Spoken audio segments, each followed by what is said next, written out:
धीमज्जनो प्रतिपदस्तुत शङ्करालङ्कर घनरसोद्धनि सत्प्रसादा श्रीरूपबागमृतदिव्यनदीमदीयं चेत प्रविश्यं दवत्सं दरयतु शेषम् दिव्य श्रीजीवगोस्वामी चरणभ्ये नमो नमः। सिन्धुकोटिकबीराणां मतं ये कृपामृतम् एकादधियुटेकं कार्यं संशयो हृषिवित् अत्रैव परमत्वर्षितिस्फुटमीक्षिता स्वेच्छया लिखितं किञ्चित् किञ्चिदत्र परेच्छया यत्परपरसम्बन्ध्यं तत्परपरं परमिति। यहाँ वन्देऽहं कृपासिन्धुं जयनेताय दासं प्रभुं यत्पादपद्मनिर्दिष्टा कार्यसिद्धिर्भवेदपि। तो हमारा प्रकरण जो चल रहा था वो क्या था बताइए कुछ। जो पिछले में पार्ट चली तो उसमें क्या समझे थे, थोड़ा बहुत याद है कुछ भी?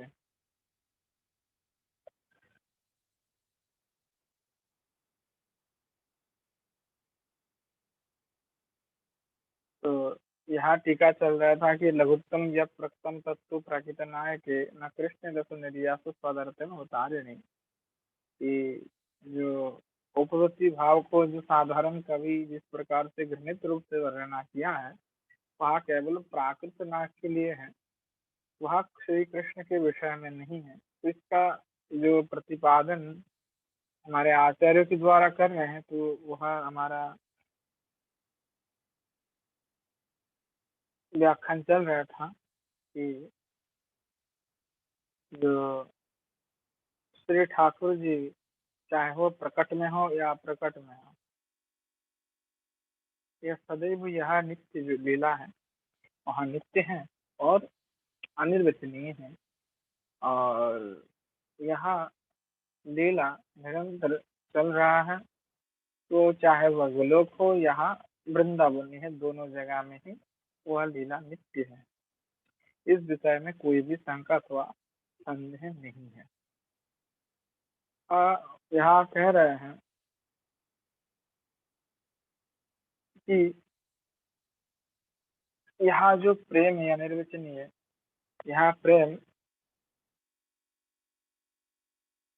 जो परमोत्कर्षो प्रदायक है और यहाँ निश्चित ही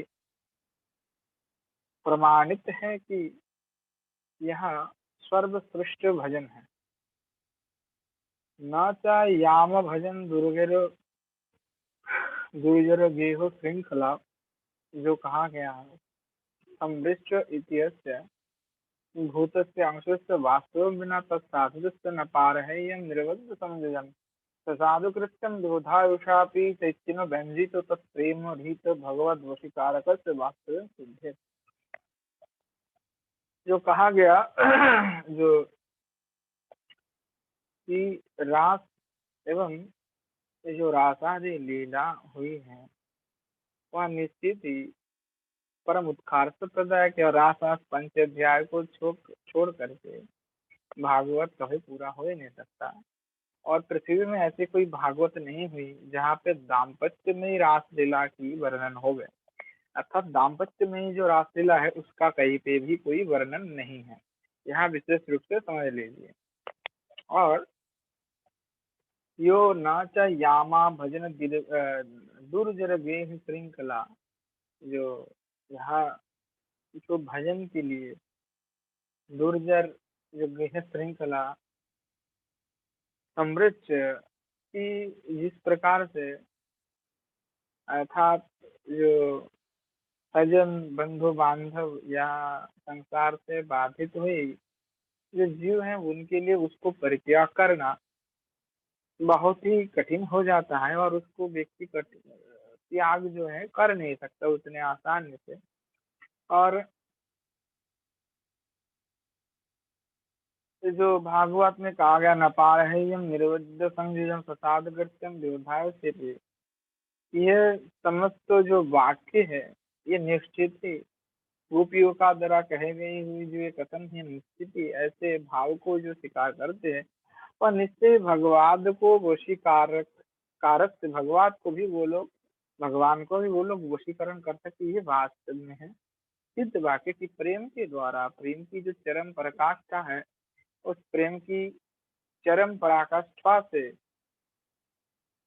समस्त त्रिभुवन को भी वशीकृत किया जा सकता है, तथा त्रिभुवन के जो अधिकारी साक्षात श्री ब्रजेंद्र नंदन है, इनको भी क्षण मात्र ही इस दिव्याति दिव्य अलौकिक प्रेम के द्वारा उनको वशीकरण किया जा सकता है, और वह उस प्रेम के द्वारा ही एकमात्र वशीकरण किया जाता है। चाहे त्यागियों की महान त्याग हो या ज्ञानियों की महान ज्ञान हो, वैरागी की महान वैराग्यता क्यों ना हो, अथवा योगियों का महायोग भी क्यों ना हो, यह समस्त प्रेम के आगे फीका पड़ जाता है, और प्रेम से बढ़कर के कोई वस्तु नहीं होता है। और इसलिए ऐसे जो गोपांगना है, इनकी जो भगवत जो प्रेम है, वह निश्चित ही भगवान को भी वशीकरण करते हैं, यह सिद्धांत वास्तव में सिद्ध है। अस्तु नाम्बा परम मायाविने भगवत तद्वचनम तद अनुरंजन मात्र तात्पर्य तत्वत अवस्तव्यमेव, किंतु परम साधु वर्ग मुकुट मणिना महाविज्ञान श्रीमद उद्धवन आशा महचरण रसमयम श्याम। ये अगर देखते हैं कि जो भगवान की वचन है, अथवा जो अगर आप कहते हैं, जो ये समस्त कुछ परम माया के द्वारा ही मायावृत हैं, और ये केवल अनुरंजन मात्र से कहा गया, ऐसा तात्पर्य कब लेते, अवास्तव है।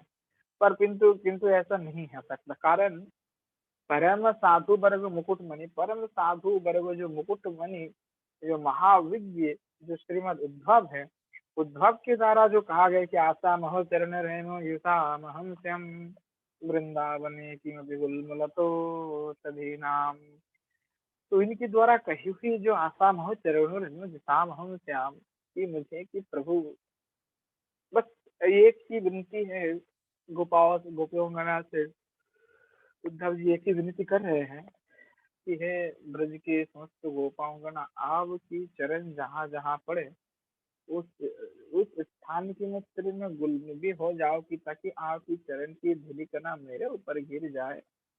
ऐसी प्रार्थना ये विज्ञ होकर के कर रहे हैं। ऐसे ये उद्धवन विराज्यमान पट्ट महिषाद्यत्यासम प्राप, तो ऐसे जो जिनके लिए कहा गया है, तो ये गोपियों के लिए जो उन्होंने कही, तो ये प्रेम जो है महा उत्कर्ष तो देने वाला है। और क्या है कि या दुस्त्यजम सजनम मार्य पथम च हित्वा इत्यस्य हेतु उपन्यास।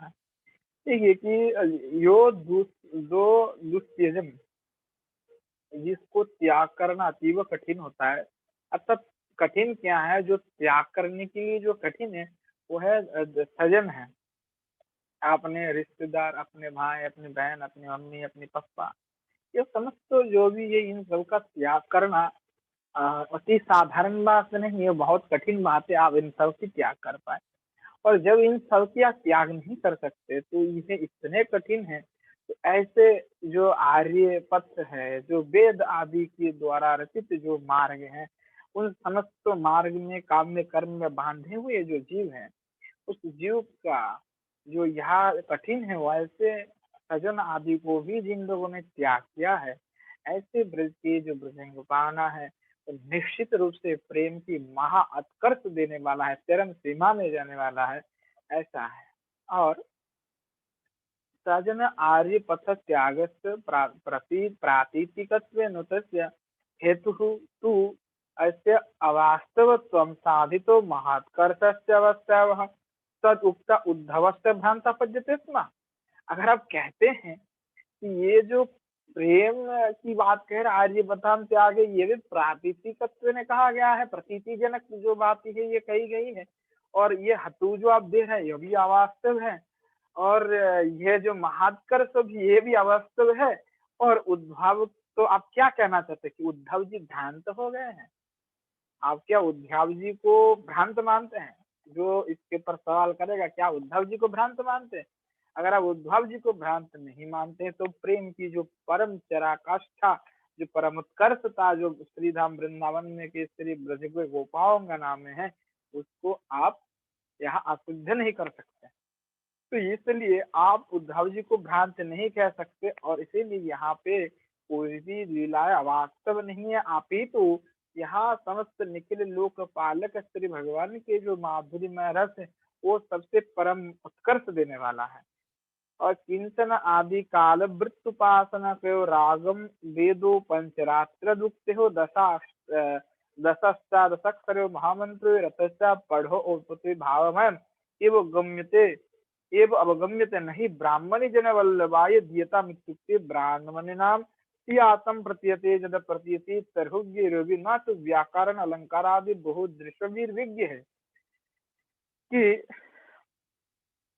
किंचन आदिकाल वृत्तोपासना कयोर कि आप अगर थोड़ा सा विचार करें कि अनादि अनादि काल से जो उपासना किया जा रहा है, तो जिस राग के द्वारा, तो वेद पंचरात्रि में उक्त है कि दशा अष्टादशाक्षर महामंत्र के द्वारा परोढ़ा पति भाव में जो भजना किया जाता है उसी को समझना चाहिए, ना कि इन्होंने तो गोपीजन वल्लभाय कहा है।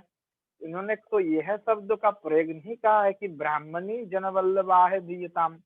इन्होंने गोपीजन वल्लभ कहा है, तो गोपीजन वल्लभ तो गोपी ही है साक्षात।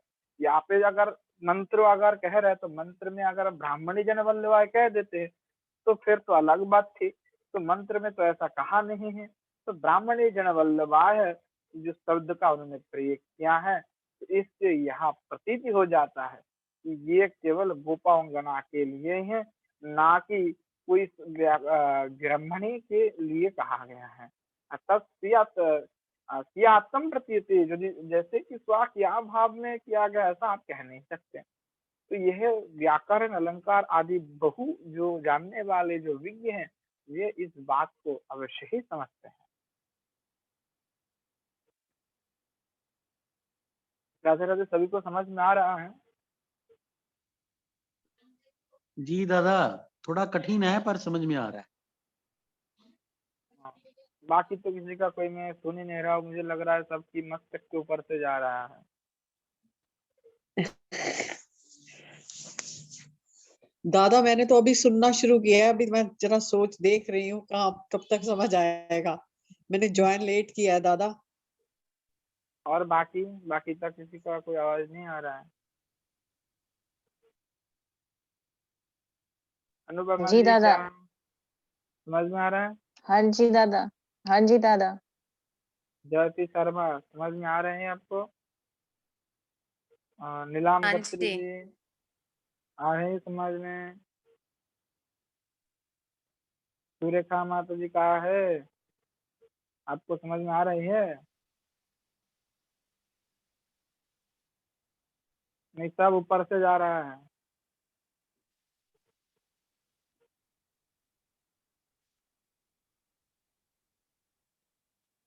तो कह रहे हैं कि देखिए शब्द की जो शक्ति है उसका अद्भुत स्वभाव है। यामस्य ब्राह्मणी, यहाँ जो अस्य यम यस्य यहाँ जो ब्राह्मणी थी निर्विशेण तयो उक्ते ब्राह्मण्याम से आत्म प्रेते। तो यहाँ कहा जाता है जो ब्राह्मणी है, ब्राह्मणी शब्द जैसे कहा जाता है तो उससे निश्चित हो जाता है कि जो ब्राह्मणी है उसको उक्त मात्र से ब्राह्मण्या सी आत्म प्रत्यय थे। अर्थात ब्राह्मणी अगर आप कहते हैं तो ब्राह्मणी शब्द तभी प्रयोग होगा जब उसको कोई ब्राह्मण विवाह करेगा, है ना। जब तक ब्राह्मण उनको विवाह नहीं कर रहे हैं अर्थात आच्यम प्रतीयते, अर्थात आपने सीय रूप से उनको पत्नी रूप से स्वीकार नहीं करते तो ब्राह्मणी तो तक नहीं कहा जाता। अस्ते ब्राह्मणी जना बल्लभा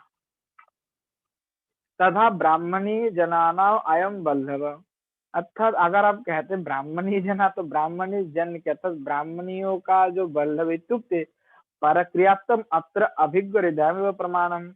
तो जो अत्र अभिज्ञ हृदय है, अत्र अभिज्ञ हृदयम एव प्रमाणम। तो इत्युक्ते ब्राह्मणी जनानाम अयम बल्लभ, अगर भगवान को कहा जाता है ब्राह्मणी जनानाम बल्लभ तो यहाँ पे भी परकीयात्व तो अब लक्षण दिखाई पड़ता है। परकीयात्व क्यों दिखाई पड़ता है? तो यहाँ पे भी अगर हम देखें तो ब्राह्मण जब होगा तभी तो ब्राह्मणी होगी। तो अगर ठाकुर जी उनको भी स्वीकार करते ब्राह्मणियों को भी, तो वो भी तो परकिया ही प्रेम हो जाएगा। यम अस्य ब्राह्मणी इत्यादपि अपभ्रंश भाषाएं प्रयुज्यते न तो क्वापि वाक्य देशो केनापि अभियुक्तेन। तो यहाँ पे कह रहे हैं कि जो बाकी ब्राह्मणी इत्यादि अपभ्रंश भाषायम जो प्रयुज्यत अपभ्रंश अपभ्रंश आदि भाषा में इसका प्रयोग होते न तो क्वापि वाक्य देशो केनापि युक्तेन, नहीं कोई दूसरी वाक्य आदि के केनापि अभियुक्त होकर के इसका प्रयोग किया जाता है। तथा ये ब्राह्मणी इति स्त्री प्रत्यय पुंजात, जो ब्राह्मणी की जो शब्द है स्त्री प्रत्यांत तो पुंजात की ही शब्द है। आद्य अस्यति इदम शब्द से पदित देशे न अनुअन्वयत ब्राह्मणांतरम ब्राह्मणांतरत्वमेव स्त्री प्रत्यय प्रकृत्यस्थ प्रतीयते। इसलिए ब्राह्मणी ब्राह्मण जाति रस्यते षष्ठी के संबंधेन, ब्राह्मण और ब्राह्मणी की जाति का जो संबंध षष्ठी समास के द्वारा होता है। अत्र प्रकरणादि में वह दाम्पत्य प्रत्येकमिति चेत् देव मंदिरादो पूजा श्राद्धादि प्रस्तावे त्वमात्मन ब्राह्मणी अकाराय। तो दाम्पत्य प्रत्ययार्थ में भी ये ब्राह्मणी शब्द का प्रयोग होता है। बाह्य परिचय दासित्य वात्सल्य प्रकरण भगिन्यादि तो स पूर्वस्थन ग्रहादो सीय भारजा तो सैव निवृत्तो काननदो परक्याते संभावेद। तो इस उक्ति ब्राह्मण आचार्य निश्चित से प्रतीयते, अर्थात ब्राह्मणी शब्द से क्या हो गया कि ये आचार्य निश्चित प्रतीति, तथा जो ब्राह्मणी है ब्राह्मण की पत्नी आदि है। तो यह बाह्य परिचय आदि दासित, अर्थात जो अगर बाह्य परिचय आदि करने वाले भी जो है और वात्सल्य प्रकार में हम देखते हैं जो कि भागिनी दु आदि क्या करते, भगिनी आदि जो है या पूर्व ग्रहादित्य भारत से कि जो भगिनी आदि होती है वो गृह मार्जन आदि तो कर सकते, पर उनके साथ प्रक्रिया तो संभव नहीं हो सकता। परंतु जो निज भार्या होता है तो निवृत्त कानन आदि में भी प्रकृत्या सभी संभव है। निवृत्ति कारण आदि में जो प्रक्रिया प्रेम है वह संभव उनके साथ हो सकता है। नाचा मंत्रियोर एतादृशर्थे किंचित दूषणात्म अलौकिक सिद्धि भूषणत्म इतना तो दूषण निश्चित। तन मंत्र ध्यान भूतो गौतीय तंत्रे स्तवला राज है। यहाँ पे समझ में आ रहा है सबको? थोड़ा सा मुझे लग रहा है आपको ऊपर से जा रहा है।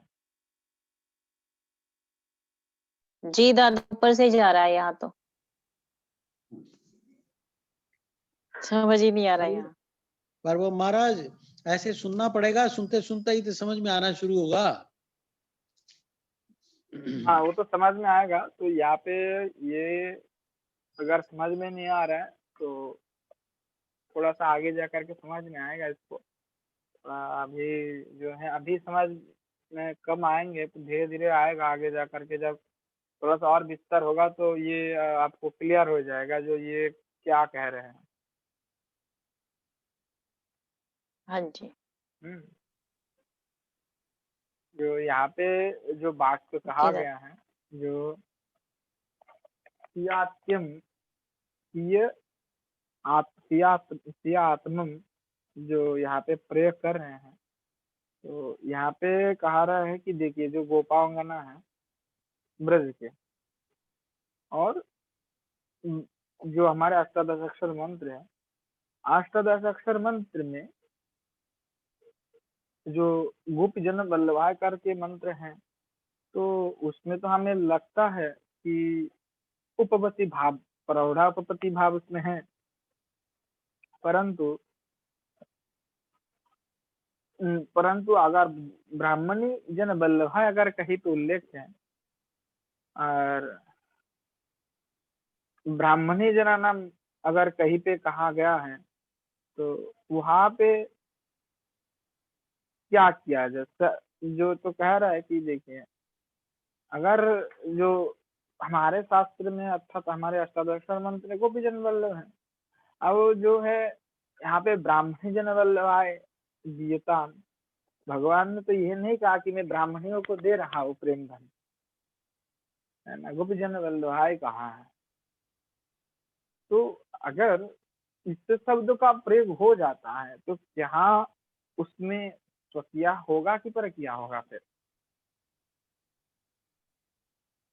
तो ये कह रहा है कि देखिए शब्दों और शब्द में अद्भुत एक मेल रहता है, ये वो स्वभाव यम।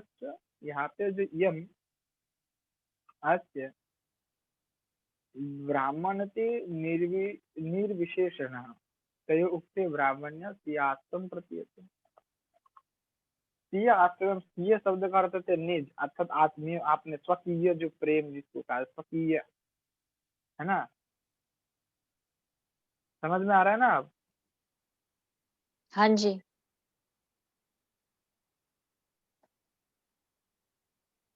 तो हो गया कि सिय आत्म कह रहा है कि देखिए ब्राह्मण्य से आत्म, अर्थात अगर जो ब्राह्मणी भी कह दे शब्द तो ब्राह्मण इति निर्विशेषण अर्थात ब्राह्मण के लिए जो यह विशेषण भी कर दिया जाए तो इसकी उपतन मात्र से ब्राह्मण्यतम से इससे प्रतीत होता है, प्रतीत इससे लगता है कि वह ब्राह्मणी के द्वारा, ब्राह्मण के द्वारा स्वीकृत है। जब ब्राह्मण के द्वारा स्वीकृत होगा तभी ना ब्राह्मणी होगी। ब्राह्मणी कब लगता है, जो किसी ब्राह्मण के साथ उनका विवाह होगा तब उनको ब्राह्मणी कही जाएगी। ऐसे बिना विवाह हुए भी ब्राह्मण की पत्नी बेटी को क्या ब्राह्मणी कहा जाता है? नहीं कहा जाता है, ब्राह्मण की पुत्री कहा जाता है, पर ब्राह्मणी शब्द का प्रयोग यहाँ पे नहीं होता है। तो ये कह रहा है, तो इसका तात्पर्य है कि वो ब्राह्मण के द्वारा अपना स्वीकृत है। अस्य ब्राह्मणी जना वल्लभा अस्य एते, अगर यहाँ पे ब्राह्मणी जन वल्लभा कहते हैं तो तथा, तो उसमें ब्राह्मणी जना नाम आयम वल्लभ, ब्राह्मणी जन के में वल्लभ हो इति उक्त, यह कहने पर परक्यात्म, ये भी कहने पर परक्यात प्रमाणित होता है कि ये परक्यात ही है। क्योंकि जब ब्राह्मणी का पति है कौन? ब्राह्मण, उनकी पत्नी ब्राह्मणी। तो आपार जब भगवान ने यज्ञ में हवन करने वाले जो मथुरा में जो गोष्ठ में जो यहाँ पे भजन लीला हुई तो ब्राह्मणी की जितने भी उन्होंने उद्धार किए हैं, तो समस्त ब्राह्मण ने भी श्री भगवान को ही सब साधन आदि से पूजा किया, उनको पास समर्पित हो गए हैं, भगवान को भी भोजन दिए हैं। तो जो अगर कहते कि ब्राह्मणी जना नाम वल्लभा, तो ये सब ब्राह्मणी जो दूसरे के पत्नी है, दूसरे की पत्नी होकर के अगर कोई दूसरे की पति में, अर्थात ये भगवान जो है यहाँ पे, तो उनके जो भगवान सबका पति है, सर्वसाम जनानाम पति, तो अगर उनमें भाव वो रखती है तो वहां पे परकिया भी दिखाई पड़ता है, वहां पे भी स्वाक्या नहीं है, ये बात कह रहे हैं। तो यह वाक्य कौन जानता है? अत्र अभिज्ञ, अभिज्ञ अर्थ होता है बहुत, जो अभिज्ञ है, जो पटु है ना। तो अभिज्ञ जो जन है वो अभिज्ञ जन जो है निश्चय ही कि अभी साकल्पिन जानाति कर्तरि, अर्थात प्रवीण निपुण विज्ञ, जब विज्ञ जो होता है अर्थात जो अच्छे से उस वाक्य को जानता हो, यहाँ व्यक्ति निश्चय ही जानता है कि अभिज्ञ हृदयम, ये अभिज्ञ व्यक्ति को हृदय में यह प्रमाण स्फुट हो जाता है कि ब्राह्मणी जननाम वल्लभ भी कहा देते हैं, तो भी वहां पे परकित ही है दिखाई पड़ते। या मत्स्य यह जो ब्राह्मणी इत्यादि अपि, ब्राह्मणी इत्यादि अभी जो अपभ्रंश भाषायाम, ये अपभ्रंश भाषायाम प्रयुज्यते, प्रयोग किया जाता है, ना तो क्वापि, ना तो कहीं पर वाक्यादिशु केनापि अभियुक्तेन, कोई भी वाक्य आदि के साथ युक्त होकर के ये नहीं कहा जाता है। तथा ही उसी प्रकार ब्राह्मण इति स्त्री प्रत्यय, ब्राह्मण इति ब्राह्मणी जो है वो स्त्री प्रत्यय है, और यहाँ जो है स्त्री प्रत्यय है, तो ब्राह्मणी शब्द की प्रयोग से यहाँ पे जो तय हो, स्त्री प्रत्यय आवाज है। हो गया। अच्छा, तो स्त्री प्रत्यय से जो ब्राह्मणी जो प्रत्यय लग रहा है, तो इससे क्या होता है कि यह स्त्री प्रत्यय है पुम जाति के स्त्रीलिंग है, परंतु यहाँ पुल्लिंग के साथ ही ब्राह्मण के साथ डिश प्रत्यय लग करके, नीश प्रत्यय लग करके यहाँ पे ब्राह्मणा पत्नी करके हो जाता है। तो ये कह रहे हैं कि स्त्री प्रत्यय है, तो आदौ अस्ति इदम शब्दस्य पदैकदेशे न अन्वयभवत् ब्राह्मणान्तरत्वमिव स्त्री प्रत्ययो प्रकृत्यर्थ प्रतीयते। तो इससे क्या होता है कि प्रकरण की जो दशा है, यहाँ निश्चित सुनिश्चित ये जानना है कि स्त्री प्रत्यय जो शब्द हैं वो अन्वय भी ब्राह्मणतर शब्द के साथ ही उसका अन्वय होगा, न कि अलग से। तो द्वितीय ब्राह्मणी ब्राह्मणो जाति रस्यति षष्ठी के न संबंधेनो, और ब्राह्मण ब्राह्मणी का जो शब्द है यहाँ षष्ठी से संबंधित है, और अत्र प्रकरण आदिकम में वो दाम्पत्य प्रत्ययकम इति। अगर यहाँ पे प्रकरण आदि में भी जो दाम्पत्य प्रत्यय से ही यह हो रहा है कि देव मंदिर पूजा श्राद्धादि प्रस्तावित तुम आत्मनो ब्राह्मणी नाम अकाराय, कि देव मंदिर आदि पूजा आदि श्राद्ध प्रस्ताव में जो आपने साथ रहता है वो ब्राह्मणी है। तो आवय हुति कारण अभ्यानम अमरात जिसको कह रहे हैं, तो इत्युक्ते ब्राह्मण्य आचार्यणी तस्य प्रतीति, इससे प्रतीति होता है कि जो ब्राह्मण्य का है जो पत्नी है वही यहाँ ब्राह्मणी है। तो इस प्रकार से इसका जो है व्याख्यान करते जा रहे हैं। अब समझ में आ रहा है सबको कुछ? जी दादा। अब आ रहा है।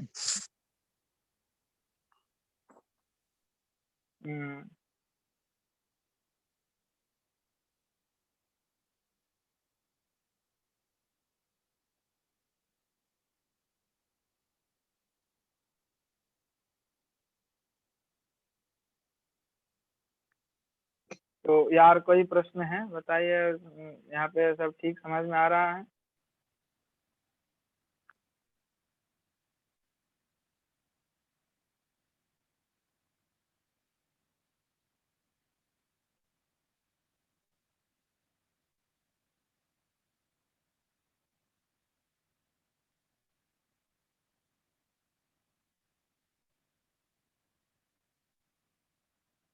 हाँ, अभी बताइए और कोई प्रश्न है? राधे राधे। अभी ना मेरी अभी ये साउंड आई है, काफी समय से साउंड ही नहीं आ रहा था, दोबारा लॉग इन किया। तो ये है कि मुझे तो लग रहा है कि नहीं, सबको अभी दोबारा से मैंने क्लियर करके बताया है, तो सभी को कम से कम तो समझ में आ जाना चाहिए अब। जी दादा, कई बार मेरे को लगता है कि जो आप अभी जिनका वर्णन कर रहे हैं उस तरह के जो शब्द हैं वो हम लोगों ने पहले इन्होंने नहीं सुने होंगे, इसलिए उनको उस सारा तालमेल बैठाना थोड़ा मुश्किल लग रहा है। पर जैसा आप धीरे धीरे हमें आपकी आदत हो जाएगी तो फिर एकदम से जब धारा प्रवाह में कहेंगे तो हम लोगों को उसी समय समझ में आना शुरू हो जाएगा।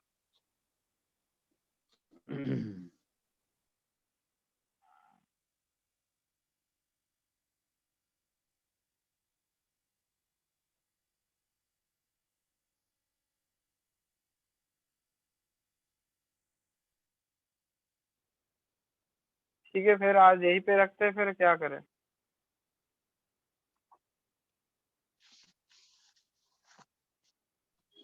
हाँ, थोड़ा सा 5-10 मिनट का क्वेश्चन आंसर सेशन रख लेते हैं। अभी खत्म हो जाएगा, अभी 3-4 मिनट ही बचा हुआ है, तो अपने आप कट जाएंगे फिर। दादा, हम लोगों को इसको ये जैसा आप बताते हैं उसको हमें जैसे आपको पता लग गया कि हम लोगों का मंदबुद्धि के कारण इस तरह से पूरी तरह से हम लोग इसको ग्रहण नहीं कर पा रहे हैं, पर हमें इसके लिए क्या करना चाहिए जिससे हमें जब दूसरे समय में क्या अभ्यास करना चाहिए या कैसे करना चाहिए ताकि हमारी रुचि और हमारा जो मन है इसको सुनने श्रवण करने में उदत हो।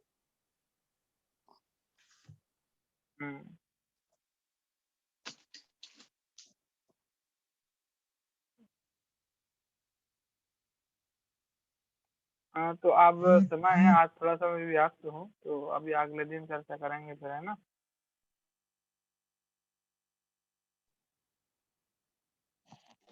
जी जी दादा, दंडवत प्रणाम। हाँ, राधे राधे प्रणाम दादा, राधे राधे। धन्यवाद, धन्यवाद, जय जय, राधे राधे दादा। धन्यवाद, धन्यवाद, राधे राधे दादा। राधे राधे, धन्यवाद।